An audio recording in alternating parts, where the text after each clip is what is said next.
Welcome back to our podcast called Difficult Dish, a podcast about different South Asian narratives.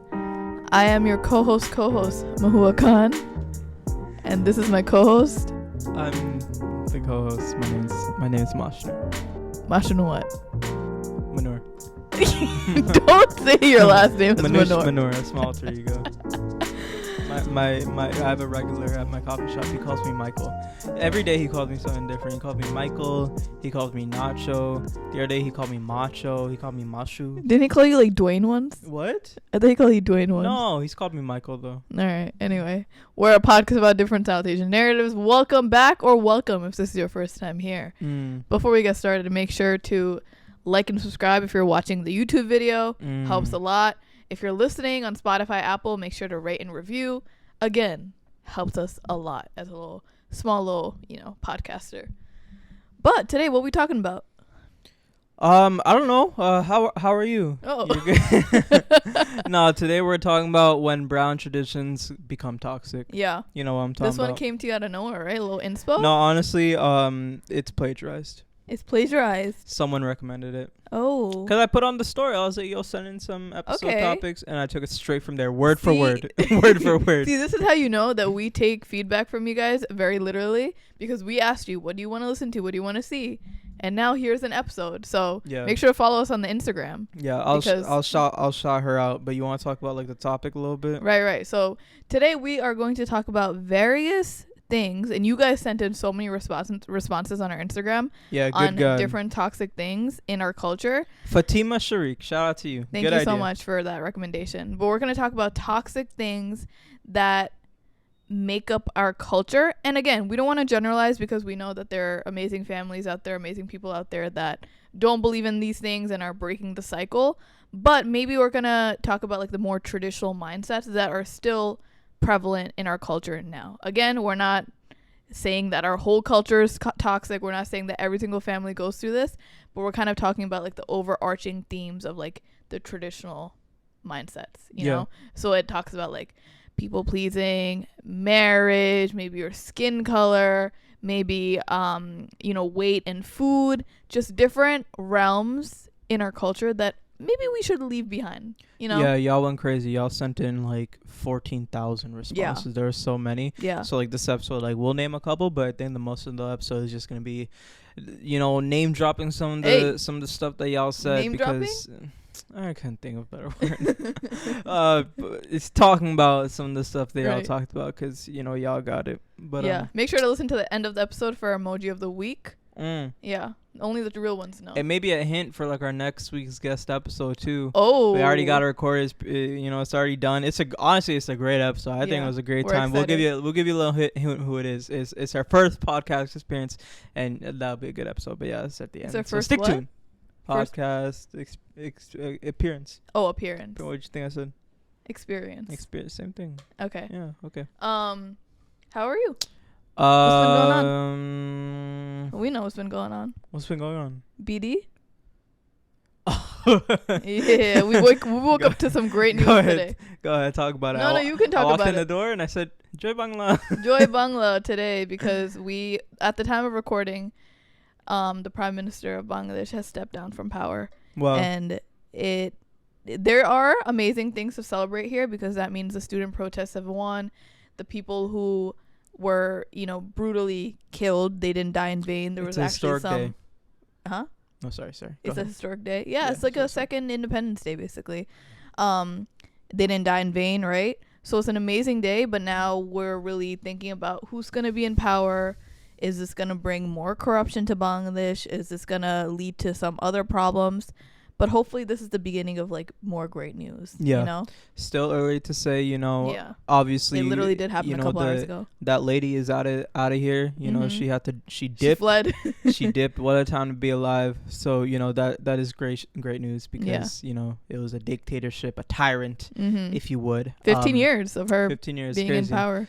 Anything else? Unfortunately a lot of lives were lost and a lot of lives were martyred, but like you said, in good vein, and we are hoping the very best of the future of Bangladesh, and we are staying, we are keeping our eyes open to everything that's going on, and And yeah, obviously it's like too early to say what is gonna happen, but our hearts are with the people that are in Bangladesh. We are Bangladeshi American. We have a sliver of understanding of what is going on that side of the world, regardless of we have people out there that we're talking to, but it still does not compare to being out there. So if someone listening or watching is in Bangladesh, our hearts and our thoughts are with you. Yeah, that was a good one. Thanks, that was a good buddy. one. Why's your eyes so red? I don't know, guys. Sorry to call you out. She's been having, I think it's because like her eyelashes have been looking like very, very beautiful recently. So they're like, they're kind of like, they're overpowering the eyes. Yeah, like, I've been using eyelash serum for a couple months, which has been working, but maybe now it's doing the opposite. So my eyes have been extremely red. Don't look. To the point where nothing is working. Eye drops aren't working. Me stopping the use of that isn't working. So I got some glasses on. I was thinking about wearing some sunglasses for the video, but you know what? This is the real me. Accept it or not, this is the real me. I do. All right. I do. All right. You want to get started? You want me to start? Yeah, go ahead. You want you to start? Go ahead. Want me to start? You can go. Because I could start. What's one toxic thing we gotta unlearn? I got 3. All right, go ahead. So you can go first. We'll start off a little obvious, like a little, surface level. Start off a little surface level. Finishing the whole plate. I've talked about it. We've talked about it. I just, What do you mean by that? It's just why is like that a problem? It's a problem because it teaches us bad things.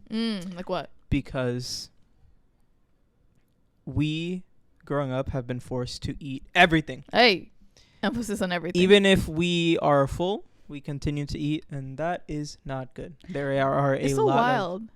Oh, sorry. No, continue. There are a lot of, health risks that can come with that. There are a lot of mental risks that can come with that. Your relationship with food can become very toxic. Your eating patterns can be very toxic. You can convince yourself that you need more of something than you actually do. Your relationship with your parents can become toxic because they're getting mad at you then that you're not eating you don't want to eat nothing because you see that it's like a cycle. You're looking in the mirror, you're seeing yourself get a little heavier, you're like, I don't want to do all that, and then you talk to, and then you get body shamed. It's a whole thing. So but nonetheless, food is good. Food tastes good.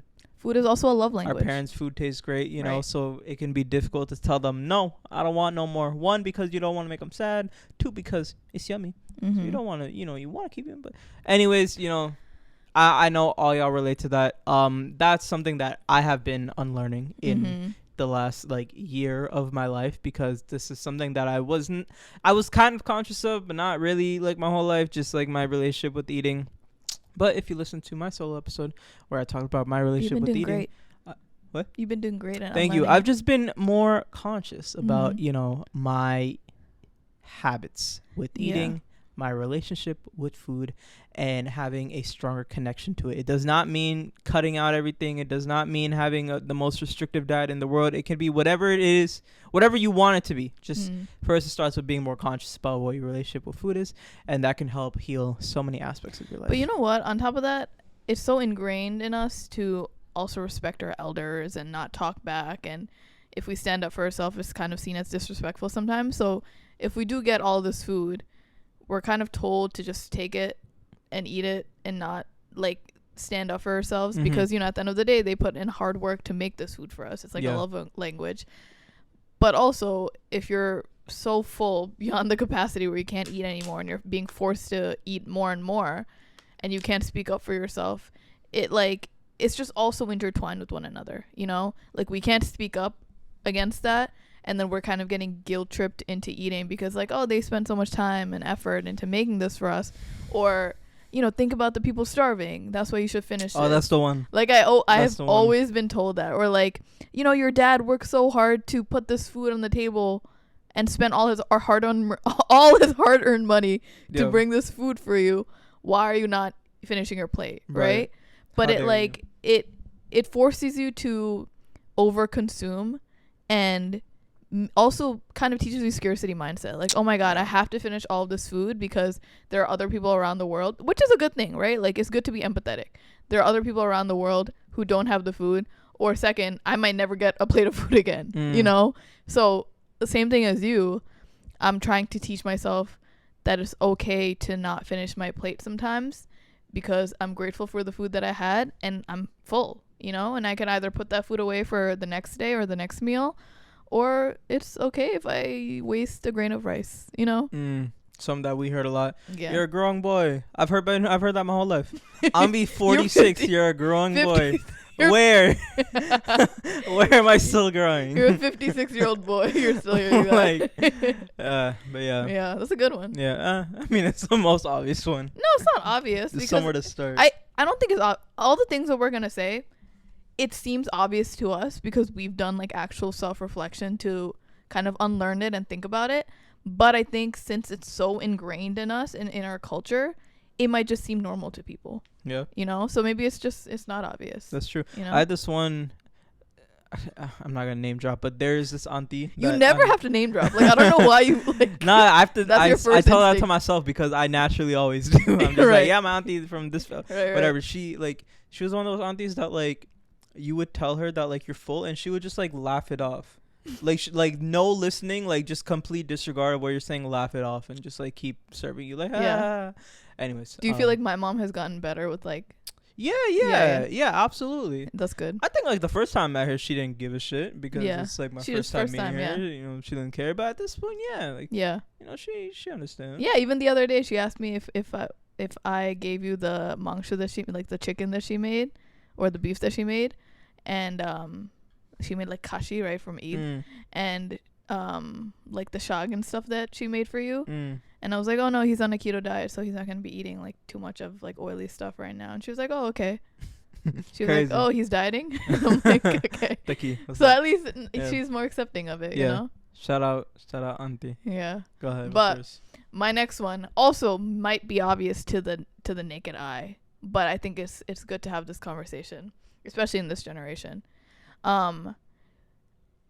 It's important to unlearn the fact that a woman's value has no relation to marriage, right? Especially, it's so crazy because, you know, I have close friends now that are hitting the age, I'm putting, you know, quotation marks, air quotes, hitting the age of marriage, right? They're entering their late 20s or early 30s, and they feel like they have to like speed up their timeline of like going to school or like finding the career of their choice or whatever it is, because they know that their parents are pressuring them like extra hard to get married, and they're like, okay, let me just finish my master's really quick because I know I'm gonna have to get married next year, you know? And it's just so wild that like you're taught your whole life that your whole existence is just for a man, you know? Like, oh, you know, get prettier for this man in the future, make sure you dress nicely for this husband that you're gonna have in the future. And like I feel like a lot of South Asian parents, or many South Asian parents, have this idea that their daughter's only value is when they're married, or like they're only valuable when they're married, and that they have to have kids as soon as possible and have like settle down as soon as possible because it looks bad if you don't. And if you're too independent, you're just seen as like scandalous in society. Yeah. You know? And it's always like, it's like, and when you meet someone like a auntie or whatever, it's like the first thing that like they'll ask you is like, it's like they'll ask you like your age, or like before your age or anything, they'll be like, oh, like married, kids, anything. And then after, and then if you say no, it's just humiliation as to why not. Yeah. And then it's like they don't care about anything else. Like I think one of the responses was like women are told to get an education and then they get married and their education like their husband doesn't even care about like what their degree is in. Yeah. But like women are you know like ridiculed into getting like a college degree, and if not, they're worthless. But then they get into a marriage, and like there's no point in them even the husband looks at it. And I think on top of that, like there's so much pressure on a woman getting married where when they are planning their wedding and their, you know, their Islamic ceremonies or their mehndis or gaihus and things like that, it's such an exciting time, but it's kind of like put on the woman to like plan all these things, and no one really cares about how much stress that is, how much money that is, like how much of a time commitment that is. And then like when you do have those events, you kind of have to like upshow everyone and like make it the best so that it seems like grand in people's eyes. Like there's so much emphasis on just like marriage and like weddings and like a family, where it feels like everything before that, things that you do for yourself, like your education or the job that you have, or like how much you contribute to society, whatever it is, it doesn't really matter as much, you know? And it's like so sucky, because it's like, can you imagine living 25 or 30, whatever, how many years, and then finally you get married, and then that one instance is like the thing that defines your whole life. Yeah, and it's like if it isn't like perfection, right? And like if the experience isn't like catered to the guest, it's like it's not memorable at all. Right. It's like people will put so much emphasis on like their wedding and their reception, and like they'll do everything they can to make it the greatest experience for the guests, just so like the guests can remember the wedding. And like it's like the bride and the groom, like especially the bride, it's like they don't even have the bandwidth to like for it to be memorable for them, because the whole time they're just stressing about like, is their mom mad at them? Is their fucking do I look too happy for my wedding? Yeah. Like not allowed to smile at all. Like be a little, modest bride. But it's like wild, because I'm about to hit 26 soon, and both of us about to hit 26 soon, you know? Getting up there, no? Still mid-20s. You getting up? No, we're not in late 20s yet. Come on. Don't make that face, buddy. You're 2 weeks behind me. Anyway, I haven't really been told my whole life, like, oh my God, you have to get married, you know, this and that. Like my family really emphasized education for me instead of marriage. But now that I'm getting older, the conversation 27? The conversation is definitely there. It's coming up, and it's more like emphasized and serious. And it's just so wild, because I feel like I'm revolving so many of my personal life decisions around like the potential of marriage. Yeah. You know? And it's like I don't feel like you have to do that. Like a man doesn't really have to think about that. No. Nice. Not at all. No. Do you feel like family members try to get the man married so that he focuses more on life, like to be serious in life? Yeah. Is that a thing? Absolutely, yeah. Yeah. I think so. Like what do you think is a mindset behind that? Because for us, for women, it's like, oh, get married because you need a man to protect you, and like your whole value is like related to a man. But what is the perspective of like a man getting married? You know, I think it really just depends on the family. Like we know families that like, I think the right way is like wait for, you know, the son and the daughter to be in a relatively good position themselves, or either be in a good position or have a clear path towards being in a good position, like already established, whether they're like in med school, they're in their second year, they're in their clinicals or whatever, like, and sure, they're not in a perfect position to get married because they're not fully doctors yet, but like, yeah, like they still can, like there's nothing wrong with that. And then there are the families that are like quick to get them married ASAP, because like, and I think my family is kind of like in the middle, where they're like, yeah, like getting married is like the point of life. Like getting married and having kids is the point of living life. Like, so it's like, yeah, don't wait on it, because like your life actually starts like after you get married. And it's like, my mom was always like, yeah, like just make sure like you're in a good position first. Like you don't have to have like $1 million, be 35 years old and get married, but like, you know, don't get married if you're a bum either. Which I think is the right way to think about it.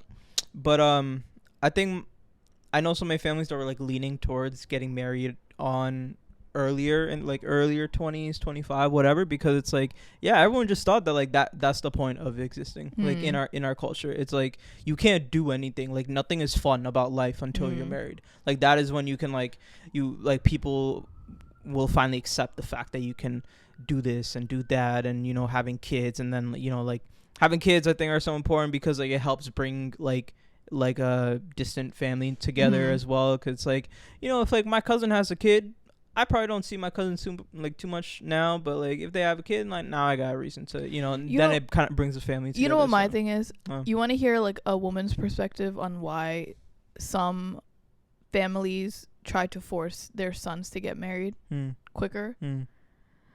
Some are bum ass sons, right? Okay. And they try to get their bum ass sons to marry like good, innocent type of girls, because they think that the woman is gonna like make them into like a more like responsible human being. Yeah, my fault. No, shut up. And then that once she has kids with him, that's gonna make him officially like settle down and like be serious about life. Yeah, you're right. But that's so shitty for the woman, right? Because it's like there are so many girls that fall into that marriage because they have like high hopes for this marriage, but really it's the bum ass guy, right? And they're just like entrapped in it. You're not wrong. And it's just it's just so wild because like so this girl has to like put her whole life away to marry this guy, hoping that she's gonna have more freedom or, you know, more like a livelihood, but then she's expected to sacrifice everything for this guy who sometimes will not give that respect to her. Yeah. It's so wild. I'm not disagreeing. It's so wild how like you are correct. Like literally the worst son, the family's like, oh, let's get him married, and then I don't think this is a common situation. I don't think it's common, but of course it happens. I'm saying I've seen things like that where it's like, you know. Okay. You know. Yeah, you know. Okay, my fault. All right, next. I know. Oh, my turn. Yeah. All right. I got a good one. Yeah. Talk to me. And I think you'll like this one. Yeah. I'm listening. Apologizing through acts of service instead of communication. So our parents don't really know how to. But you kind of do that. Uh-huh. You kind of do that sometimes. What you mean? Like, I made her sad. Let me just go get her poppy. No, but instead of communicating, like no communication. Okay. All and right. like, yeah, this is fine a couple times, but we're talking about when like it becomes ongoing, toxic. Yeah. You know, when it becomes toxic, when you keep disregarding the communication, and when you convince yourself that just you doing acts of service or you doing anything other than communication is getting rid of the problem.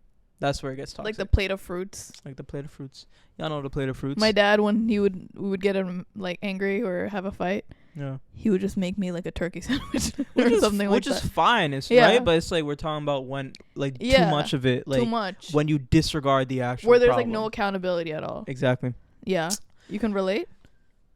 Like, why'd you say it? No, yeah, I mean, I said it because I can relate. Why else? What kind of gifts did you get?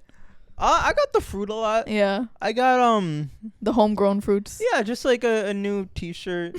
I got little shorts every now and then. That made you happy. Yeah. Again, which is fine, and like you as a kid, it makes you're like, oh yeah, like yeah, it's fine. Right. Like them doing this, it's like it's wiring you when you're a kid to think that like these problems are over with because like you accept that as their form of apology when it's like.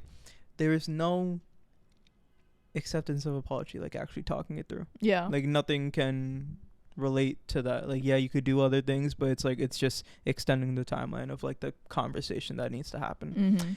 So I had a lot of that, and then that kind of boils up into tougher conversations that you need to have when it's things have reached their boiling point, and it's like there's no act of service that can take over like a serious problem or a serious disagreement between you and like your partner or like you or your parent or whatever it is.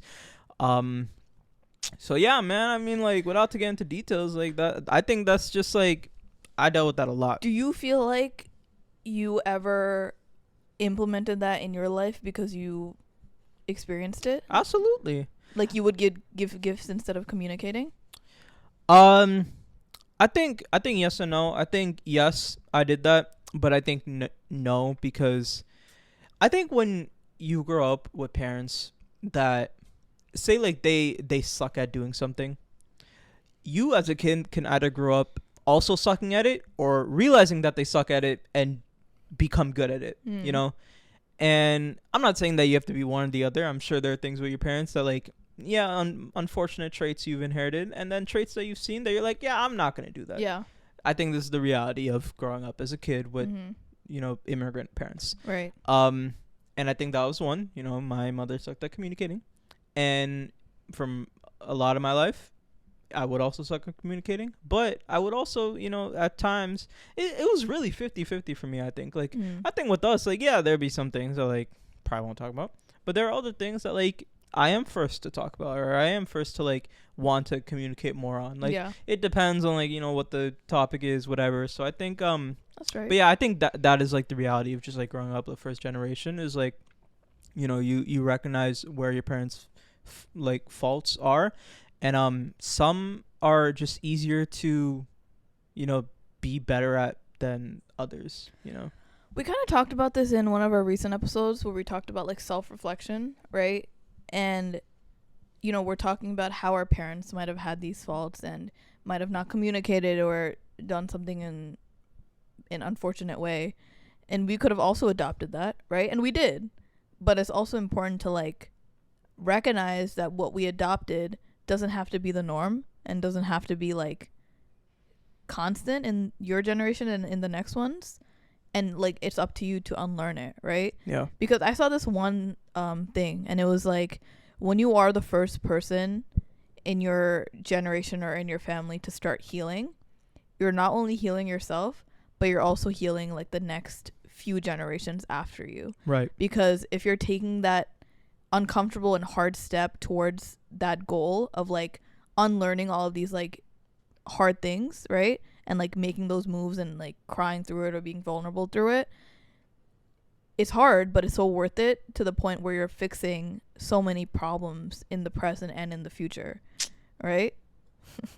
Yeah, you like that one? So yeah, if you guys haven't listened to our self-reflection episode, make sure to listen to that, because it's very important to, have these conversations about like unlearning these toxic mindsets. But then the other part of it is actually doing the work and putting in that effort to unlearn it and not be like the last generation, type shit, You like that one? I hear you. You like that one? I hear you. Yeah. That was a good one. Yeah. You got another one? Yeah.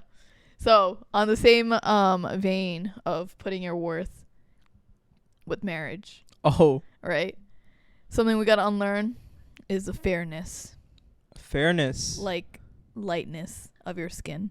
Wow. Yeah. Because guess what? We're going there. Marriage is a big thing that is associated to your worth as a woman, but also your beauty. Whether it be how long your hair is, whether it be how skinny you are, whether it be how light you are. And it's so unfortunate that like even now I still get comments on like, don't go outside in the sun and get dark, or if you meet this family member, make sure to put on powder. You can look lighter. Powder. Do we know what powder does? Because powder does not make your skin look lighter. Because if you do that, it looks very noticeable and bad. Okay, can you imagine my neck being full brown and then my face being white? The meaning of powder means to like have something that matches your skin, where you just like pat down the oiliness and like make it, matte or like the same skin tone. Powder doesn't work, okay? Mm-mm. But also, second, I'm not wearing powder to look lighter. Shorty. I'm good. Right? I'm good. Take me as I am. And it's also crazy because last year or a couple of months ago, I went to a store in Jackson Heights, like a grocery market. They were still selling Fair and Lovely on the stands. But now it's called Glow and Lovely. They got to rebrand. And it's just wild because like it's something similar that you mentioned. I forgot in what episode, but maybe in like the food episode or something like that. You were saying that when our family members tell us to eat or do something, it's not with like health in mind. It's not like, oh, do this, you'll be healthy. It's more like, oh, do this and whatever, right? So when we put on like makeup or when we do a skincare mask or something like that, right? It's not like, oh, do this so you can feel better about yourself or like feel like you have nourished skin or whatever it is, right? Do it so you look better for the people that I care about. Right. Do it so you look better. Do it so you look lighter. Do it so you look like presentable. Right. And it's just not never. It's just rarely ever like a mental or a good type of reasoning behind it. Like it doesn't feel like you're doing these things for yourself. It feels like you're doing it to look beautiful for other people. You know what the word is? What's the word? S word. What is special S word? What is it? Tell me. No, tell me. Can you just say it? Society. Shout out society. Whatever that is, y'all. Right. Your mom taught us. My mom used the word society so much. I'm like, who are you talking about? Who's society? Which society? Oh wow, we just spit it out. So passionate. I'm passionate about this word, bro. What does that mean? What's society? They learned one word and they're so excited to say it. My mom loves the word sarcasm. like that one? That was a good one. Yeah. Good one. I'm just sick and tired of like doing things for the need of other people. Okay. Like I just want to wear a shirt and just look for myself to just look nice, you know? I hear you. I just want to go to the beach and just tan with protection with my SPF. I hear you. And not think about like, oh my God, if I get dark, who's gonna marry me? I hear you. I remember. Would you still marry me if I was dark? I remember. I was meeting like my aunt's cousin's friend or something who like was in the army or something when I was in Bangladesh. Right. And I was stepping out in just like a t-shirt and jeans. Right. And then my mom was like, no, change your shirt. In Bangladesh? In Bangladesh. She was like, change your shirt. I was like, for what? She was like, nah, he's in the army. Who is this guy, bro? He should be on me. But what shirt is acceptable for an army guy? I put on like a polo. She wanted to change my t-shirt. I was like, yo, he know who I am? This is difficult-ish. He should dress good for me. Anyway. The host of difficult-ish versus army guy who's fighting for the country. I got one. Oh, okay. I got one. Oh, did you want to keep going? No, I thought we were doing responses now. I just wanted to say this one. Okay. This is also kind of a response because someone said a similar thing, but I didn't get it from them. I thought about it myself. Okay. One-upping achievements. Oof. What you know about that? Let's talk about that what for you know a sec. about that? Why'd you like that one? Here's the thing. My sister, scholar. Right. Great at academics. Academically. She's great. Academically fantastic, successful. Right. Me? I work hard for this B. Right. I work hard for this C. Yeah. But, you know, my sister really had to set the standard up real high, didn't she? Yeah. Because now I'm working my ass off to get this B. And, you know, I look like a patch of dirt. I look like a little patch of dirt. I look like a little infant getting these disgusting grades. Right. Well, my sister just so easily gets this. Like her big award plaque is so big compared to your small little piano. I work my ass off. Recital one. And that's one example. And it's like, you know, whether it's like actual cousins or it's like someone like your mom's third cousin's wife's brother, right? Like graduated from a nice school and now you have to graduate from the same school or you have to or better do something more honorable. It's like you know, it's great for your mother or father to, you know, push you to do something great in life, but the reasoning, the intent to why they want you to do these specific things. Like, for example, I was put in piano classes early on in my life for good reason, which is just my parents wanted me to know how to play an instrument. Good reason. Right. It's not because my mom's someone also plays piano and I have to be better than him. Bad reason. Right. And I think a lot of the reasonings for why our parents want us to do certain things are based on that. Are based on trying to one up someone else's achievement, and that is not good. It should just be because you want your kid to be good at whatever. Yeah, I remember I was talking to a friend and she went to Barnard for school, right? Her parents told everyone that she went to Columbia. And Barnard is like, you know, part of Columbia. So technically it's not a lie, but it's also like she goes to Barnard, you know? Right. But it's not like noteworthy enough. Keep it real. Yeah.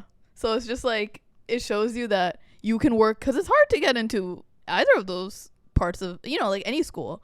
But it's like the fact that even though you're part of Columbia, but like in something else, your parents are still trying to like show off. Which has like a good thing, like they're proud of you, but are they? You know? Exactly.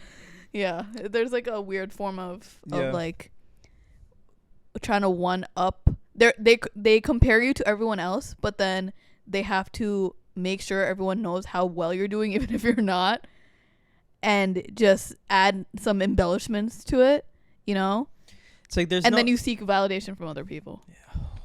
Yeah, you like that one? Like there's no like individualism. It's always like, you know, my sister did this good or whatever did this good, and like even though I'm not like if like this is my best but this is their best, like my parents are not gonna see my best, they're gonna see X person's best, right?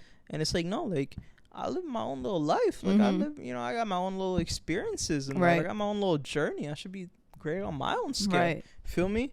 You want me to do it? Anyways, what you want to do it? The questions? Yeah. No, I got it. Anyway, sorry to keep y'all waiting, but we're gonna read some of y'all responses now, and there's a lot. What was the question that you asked? It was simple. I kept it simple, open ended. Yeah. When brown traditions become toxic. Yep, that's all you Share had your to thoughts. say. What are your thoughts? And you had so many thoughts. It was so many. Good God. I had difficulties if you guys don't know. Yeah, follow us on Instagram and everything. I wrote down 2 that I really liked. Okay. One is kind of similar. I'll say that one next. But one that I liked is feeling the need to provide a return invite if you're invited to something. So it's like you know, like when you're invited to something, you just feel like, but like you're like, yeah, but I don't want right. you at just my to, like, crib. even it out. I don't want you at my thing, but it's right. like you feel like you need to, or else like I don't want you at my wedding, but I'm still gonna invite exactly you. Exactly. Right. You know people like that. Yeah. Yeah. Why do you think we're like that? It's you know what I think might be a root of it? Probably not a root, but like a reasoning that I have. Okay. Like, you know, when an auntie or someone makes you food and they bring it in like Tupperware and they bring it to your house, and you like return the Tupperware to them like months later or whatever, but you have to put food in that Tupperware to give it back to them. Like, I remember my mom thinking. Like would always say, "Oh, like I can't give this back empty," you know. Good thinking. Yeah. That has a good root to it. You right? want something, yeah. Yeah, I felt a lot of that. Yeah. A lot of that. That's a good one. Something that a lot of y'all brought up is people pleasing, but specifically with elders. Elders, we know about this. We kind of talked about the abusive elders, you know, like the ones that don't care about you, but you know, if you're not being nice to them, honestly, you're seen as a prick. Honestly though, you kind of are like that. What do you mean by that? I feel like you have a hard time standing up for yourself to elders. Like who? I won't get into it right now, but I think you are scared to sometimes put your foot down. I don't agree.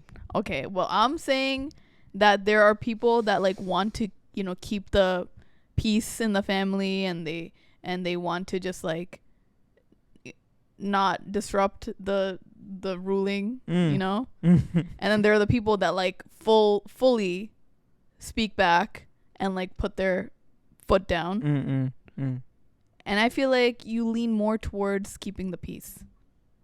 Yeah. So that's what I'm trying to say.